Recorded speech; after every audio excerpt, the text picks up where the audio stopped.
কয়েকদিন ধরে এলাকায় নেই কারেন্ট। রাতে তো আর সূর্যের আলো মিলবে না, তাই বলে কি আর হার মেনে নেবেন? একদমই নয়। সৌরশক্তির বিকল্প হিসেবে তিনি হাতে তুলে নিলেন ব্যাটারিতে চলা সাধারণ টর্চ লাইট, আর তা দিয়ে শুরু করলেন সোলার প্যানেল চার্জ দেওয়ার মহাযজ্ঞ। ভারতের বিহারে ঘটে যাওয়া এই অবিশ্বাস্য অদ্ভুত কাণ্ড এখন নেট দুনিয়ায় ঝড়ের বেগে ভাইরাল। ভিডিওটি দেখে একদিকে হাসি রোল উঠেছে, শুধু তাই নয়, সেই দৃশ্য নিয়ে রীতিমতো তোলপাড় নেট দুনিয়া। লার্ন গোডেলি নামক অ্যাকাউন্ট থেকে শেয়ার করা সেই ভিডিওতে দেখা যায় এক ব্যক্তি রাতের আধারে দরজার সামনে দাঁড়িয়ে সোলার প্যানেলের দিকে ক্রমাগত টর্চের আলো ফেলছেন।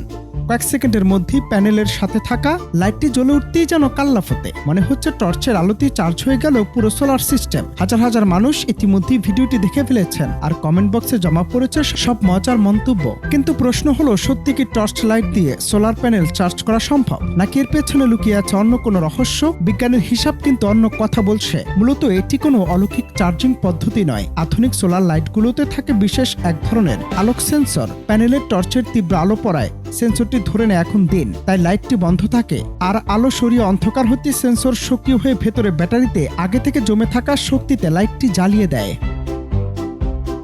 অর্থাৎ টর্চের আলোয় প্যানেল চার্জ হওয়াটা একটা নিখাত ভুল ধারণা হলেও বিহারের এই ব্যক্তির ইনস্ট্যান্ট বুদ্ধি কিন্তু ইন্টারনেটে বিনোদনের রসদ জুগিয়েছে ভরপুর। প্রযুক্তি না বুঝেও যেভাবে তিনি অন্ধকার তাড়ানোর মহাজাগতিক চেষ্টা চালিয়েছেন তা এক কথায় অপ্রতিরোধ্য। অনন্ত হাসান মাসুদ, বাংলা টিভি।